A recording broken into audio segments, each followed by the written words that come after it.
بالله من الشيطان الرجيم. بسم الله الرحمن الرحيم.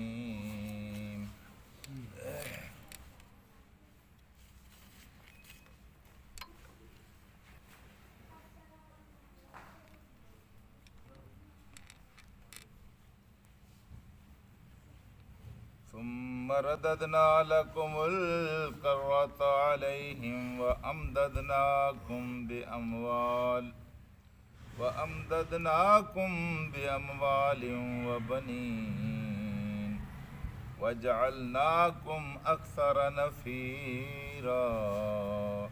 صدق الله العلی العظیم. رفقائے گرامی، ہمارے پاس جو دو سب سے بڑی نعمتیں ہیں، ان میں ایک نعمت محمد الرسول اللہ صلی اللہ علیہ وسلم کا وجود مبارک ہے، اور دوسری بڑی نعمت اللہ تبارک و تعالیٰ کی کتاب جو قرآن حکیم ہے. اب کوئی میزان ایسا نہیں ہے جس میں ہم تول کر دیکھیں کہ اللہ تعالیٰ کے رسول کا وجود بڑی نعمت ہے یا اللہ تبارک و تعالیٰ کا قرآن بڑی نعمت ہے. لیکن سچی بات تو یہ ہے کہ جب تک خدا مجید سے بڑی نعمت ہے، کیونکہ ان کے اوپر قرآن اتر رہا تھا، ان کی وجہ سے قرآن ہمیں مل رہا تھا، اور جب وہ اس دنیا سے تشریف لے گئے ہیں تو اب سب سے بڑی نعمت ہمارے پاس، سب سے بڑی نعمت جو ہے وہ اللہ تبارک و تعالیٰ کا قرآن ہے.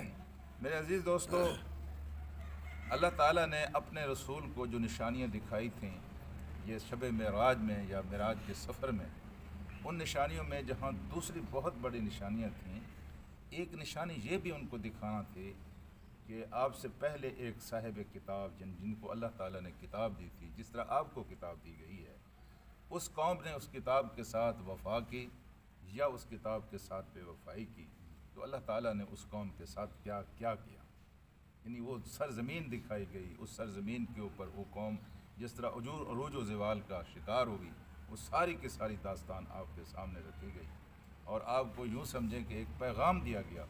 بہت بڑا سہارا ہے آپ کے پاس، بہت بڑی طاقت ہے آپ کے پاس. اگر آپ کی امت نے اس قوم کے ساتھ، اس کتاب کے ساتھ وفا کی، تو اللہ تبارک و تعالیٰ اس کو عزتیں بھی عطا کرے گا، اس کو سربلندیاں بھی عطا کرے گا. لیکن اگر اس قوم نے اس کتاب کو چھوڑ دیا تو پھر دنیا کی کوئی طاقت اس کو ذلت، اس کو رسوائی، اس کو مغلوبیت اور اس کو محکومی سے روک نہیں سکتی. لوگ آج بیٹھتے ہیں نا سر جوڑ کر کہ مسائل کس طرح حل ہوں گے، اور یہ جس طرح حالات جا رہے ہیں ان حالات سے ہم کیسے نکل سکتے ہیں. تو پھر کچھ ادھر کے کچھ ادھر سے ڈانڈے ملاتے ہیں، ٹامک ٹوئیاں مارتے ہیں، اور پھر ان ٹامک ٹوئیوں کے نتیجے میں کوئی حل تلاش کرتے ہیں، اور جب اس حل کو اس قوم کے اوپر نافذ کرتے ہیں تو حالات پہلے سے اور زیادہ بگڑ جاتے ہیں. اس نادان حکیم کی طرح ہیں جو مرض کوئی اور ہے اور تشخیص کچھ اور کرتا ہے، علاج کچھ اور دیتا ہے. میرے عزیز دوستو، ہم مسلمان ہیں، ہمارا اس بات پر یقین ہے کہ اللہ اور اللہ کا رسول جو ہے ہمارے تمام مسائل کا حل سب سے زیادہ اچھا جاننے والا ہے. کوئی پارلیمنٹ نہیں، کوئی ایوان نہیں، کوئی ممبران نہیں، کوئی حکمران نہیں. سب سے اچھا حل کون جانتا ہے؟ میرا اللہ جانتا ہے، جس نے ہمیں پیدا کیا ہے. جی، ہماری مشکلات اس وقت تک ختم نہیں ہو سکتی جب تک ہم اللہ کے قرآن کی طرف رجوع نہیں کریں گے، وہ اللہ کی طرف رجوع نہیں کریں گے، اللہ کے رسول کی طرف رجوع نہیں کریں گے. یہ قوم جس نے اللہ کی کتاب کے ساتھ بے وفائی کی، اس کا قصہ آپ سن رہے ہیں کہ اللہ تبارک و تعالیٰ نے اس کو بار بار عروج بھی بخشا اور زوال بھی بخشا. یعنی انہوں نے بے وفائی کی تو ذلتوں کا شکار ہو گئے، اور جب انہوں نے وفا کی اور اس کے اندر انابت آئی تو پھر اللہ تعالیٰ نے ان کو اٹھا لیا. یہ اس وقت کا ذکر ہے کہ اللہ تبارک و تعالیٰ نے فرمایا جب ان کی عبادت گاہ ٹھہر چکی تھی اور ان کے مرد غلام ہو چکے تھے اور ان کی عورتیں اور ان کے بچے بھی غلام بنا دیے گئے تھے، اور ان کا کچھ باقی نہیں بچا گیا تھا، ان کے بخیے ادھیڑ دیے گئے تھے، ان کو نیست و نابود کر دیا گیا تھا، اور ہانک کر ان کو بابل اپنی سلطنت میں لے گیا تھا.